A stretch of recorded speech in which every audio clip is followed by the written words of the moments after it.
বাচ্চাও কয়েকটি বড় হাঁস কুকুরে খেয়ে ফেলেছে। কুকুর তাড়ানোর অনেক চেষ্টা করেও লাভ হয়নি, আবার ফিরে আসে। এখন প্রশ্ন হলো, এই কুকুরগুলোর উপদ্রব থেকে বাঁচতে বিষ দিয়ে মারা যাবে কিনা? উত্তর হ্যাঁ, এটা আপনি করতে পারবেন, বিশেষ করে যখন এটা থেকে আত্মরক্ষার জন্য আপনার আর কোনো উপায় থাকবে না, তখন আপনার জন্য এটা নাজায়েজ কিংবা হারাম হবে না। যে কোনো পশু, যে কোনো প্রাণী যদি মানুষের উপদ্রবের কারণ হয়, মানুষের বিরক্তির কারণ হয়, কষ্টের কারণ হয়, সেটা থেকে আত্মরক্ষার জন্য বা মুক্তি লাভের জন্য সেটাকে নির্ধারণ করা মুসলমানদের জন্য জায়েজ আছে। তবে সেক্ষেত্রে লক্ষ্য রাখতে হবে যে অমানবিক কোনো উপায় যেন অবলম্বন করা না হয়, নির্মম কোনো উপায় যেন তাকে হত্যা করা না হয়, সেদিকটা আমাদের খেয়াল রাখতে হবে। আর যদি হত্যা করা ছাড়া অন্য কোনো বিকল্প থাকে তাহলে সেটা অবলম্বন করতে হবে। আমাদের এক প্রতিবেশীর ছেলে আত্মহত্যা করেছে। ছেলেকে তার বাবা হিফজখানায় দিয়েছিলেন, আর হাফেজ হওয়ার মতো উপযোগী মেধা তার ছিল না। 8 বছরে 25 পারা পড়তে পেরেছে ছেলেটি। এ অবস্থায়ও পরিবার তাকে চাপে রাখত, হিফজ না পড়তে চাইলে বাবা বেদম মার দিত। সেই ছেলে আগে একবার ফাঁস নেওয়ার চেষ্টা করেছে, তবু পরিবার নিবৃত্ত হয়নি। দ্বিতীয়বার সে বিষ খেয়ে আত্মহত্যা করে। এ বিষয়ে অভিভাবকদের কিছু বলবেন? ইন্না লিল্লাহি ওয়া ইন্না ইলাইহি রাজিউন। খুবই জঘন্য কথা। এ ধরনের ঘটনা যদি সত্যি ঘটে থাকে কোথাও, তাহলে এই অভিভাবকদের আল্লাহর কাছে তওবায়ে নাসুহা করা দরকার। তাদের তাদের নিজেদের এই কাজের জন্য প্রায়শ্চিত্ত করা দরকার, জীবনের সবচেয়ে বড় এবং সবচেয়ে শক্তিশালী প্রায়শ্চিত্ত। কারণ হলো, প্রথমত, একটি অপ্রাপ্তবয়স্ক নাবালেগ শিশু, তাকে কোনো কিছুর জন্য চাপ দেওয়া এভাবে, সেটাই শরীয়তের দৃষ্টিকোণ থেকে নাজায়েজ। খোদ নামাজের জন্য তো এভাবে চাপ দেওয়ার অধিকার ইসলাম আমাদেরকে দেয়নি। সেখানে ফরজ নামাজ এটার চাইতে কোরআন কারীমের হাফেজ হওয়াটা তো বেশি গুরুত্বপূর্ণ নয়?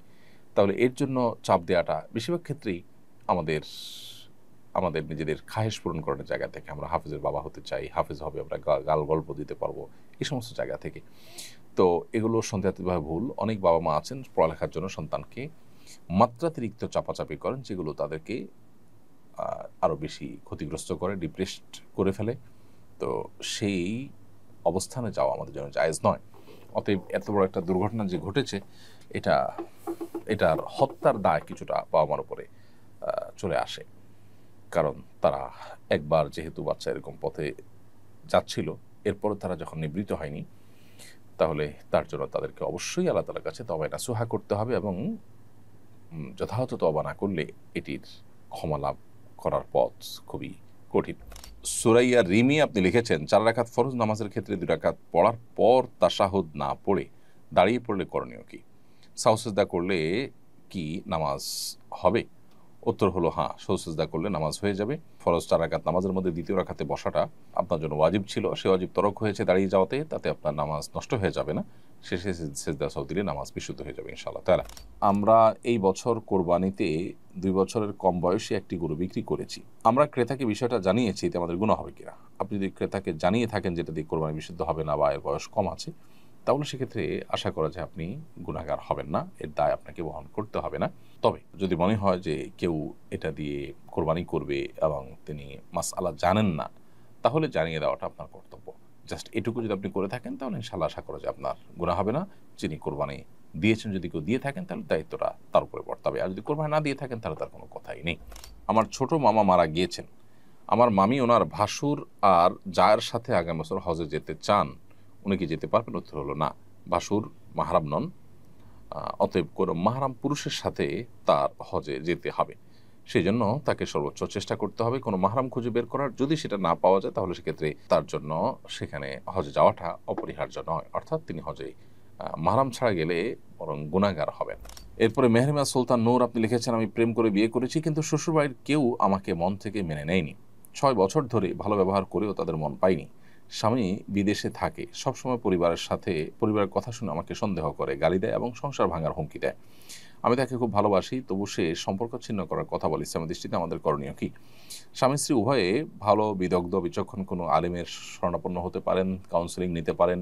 উভয়ে পরস্পরের অধিকারগুলো সম্পর্কে পড়াশোনা, জ্ঞান অর্জন করা এবং ভালো মানুষের সোহবত সান্নিধ্য নেওয়া, এটা আপনাদের জন্য গুরুত্বপূর্ণ। আমার মনে হয় আপনাদের নিজেদের যে কলহ, সেটা দূরের জন্য, বিশেষ করে আপনার স্বামীর উপরে আপনি যে অভিযোগ করেছেন, সেটা যদি সত্য হয়ে থাকে, তাহলে তার জন্য এটা আরও বেশি গুরুত্বপূর্ণ। বিধায় সেই বিষয়টি আপনি তাকে দেওয়ার চেষ্টা করেন। আলহামদুলিল্লাহ, এবার হজ সম্পন্ন করলাম। হজের শিক্ষা কিভাবে পরবর্তী জীবনে কাজে লাগাতে পারি, এ ব্যাপারে আপনার পরামর্শ নির্দেশনা কামনা করছি। ধন্যবাদ। আল্লাহ তাআলা আপনাকে আপনার হজকে সুসম্পন্ন করার তৌফিক দিয়েছেন, এবং দোয়া করি আল্লাহ তাআলা আপনার হজকে হজ্জে মাবরুর, হজ্জে মকবুল, এমন হজ যে হজ মানুষকে নিষ্পাপত্য এনে দেয়, সেরকম হজ হিসাবে আল্লাহ আপনার হজকে কবুল করুন। আর হজের শিক্ষাগুলোকে জীবনের পরবর্তী ধাপে বা পরবর্তী জীবনে ধরে রাখার জন্য আসলে অনেক স্ট্রাগল, অনেক পরিশ্রম, অনেক মেহনত আমাদেরকে করতে হবে। এর ভিতরে একটা পরিশ্রম হলো যে প্রতিনিয়ত হজের যে মাশায়েরগুলো, হজের যে জায়গাগুলো, সেই পবিত্র জায়গাগুলোর পবিত্র অনুভূতিগুলোকে আমরা বেশি থেকে বেশি স্মরণ করার চেষ্টা করব, রিমাইন্ড করার চেষ্টা করব এবং সেগুলোকে আমাদের উপলব্ধিতে জাগরুক রাখার চেষ্টা করব সবসময়। আর একটি ভালো পরিবেশ, যে পরিবেশ তাকওয়ার পরিবেশ, দ্বীনি পরিবেশ, নেককারদের পরিবেশ, সেরকম পরিবেশের মধ্যেও আমরা যথাযথভাবে আমাদের নিজেদেরকে এঙ্গেজ রাখার চেষ্টা করব, সময় কাটাবার চেষ্টা করব ইনশাআল্লাহ তাআলা। যখন মানুষ ভালো পরিবেশের মধ্যে থাকে, নেককারদের পরিবেশের মধ্যে থাকে, তাদের চৌহদ্দি এবং সারাউন্ডের মধ্যে থাকে, তখন তার জন্য দ্বীনের কাজ করা বা দ্বীনের পথে চলাটা তুলনামূলক সহজ হয়। অনেকে হজ করে এসে নিজের আগের যে গড্ডালিকা, আগের যে স্রোত, আগের যে পরিবেশ, সেখানে হারিয়ে যান, যার কারণে তারা আর সেখান থেকে ব্যাক করতে পারে না। তো এই জায়গাটাতে আমাদের ফিরে আসাটা দরকার এবং গুরুত্বপূর্ণ। আল্লাহ আপনাকে সে তৌফিক দান করুন। সেই সাথে আল্লাহর কাছে খাসভাবে দোয়াও করতে হবে যে আল্লাহ আপনি আমাকে হেদায়েতের পথে পরিচালিত করুন, অবিচল রাখুন, হেদায়েতের থেকে যেন আমি বিচ্যুত না হই, সেটি আল্লাহর কাছে দোয়াও করে যেতে হবে। আর এছাড়া হজ করে আসার পরে ইমানের কিছুটা চার্জ হয়, এরপর আবার রিচার্জ করতে হয়। একটা সময়ের পর আমরা যদি রিচার্জ না করি তাহলে সেক্ষেত্রে আবার দেখা যায় আমরা ফিরে চলে যাই আগের জায়গায়। এজন্য নিয়মিত আমাদের ইমানের নবায়ন করা দরকার, আমাদের ইমানের রিচার্জ করা দরকার। মাঝে মধ্যেই সেটা হজ উমরা করার মাধ্যমে হোক, কোনো দিনই পরিবেশে যাওয়ার মাধ্যমে হোক, কোনো দিনই পরিবেশের মধ্যে নির্দিষ্ট সময় নিজেকে রাখার মাধ্যমে হোক, বা যে কোনোভাবে আমরা এই রিচার্জের কাজটা নিয়মিত করে যেতে হবে। জেসমিন আক্তার লিখেছেন, কেউ যদি কারোর জন্য আত্মহত্যা করে, তার দায় কি যার জন্য আত্মহত্যা করেছেন তার উপর বর্তাবে? না, তার দায় তার উপরে বর্তাবে না, কারণ আল্লাহ তাআলা বলেছেন ওয়াল্লাহ তাজিরু ওয়াজরাতুন উজরা উখরা, কারোর পাপের বোঝা অন্য কেউ বহন করবে না।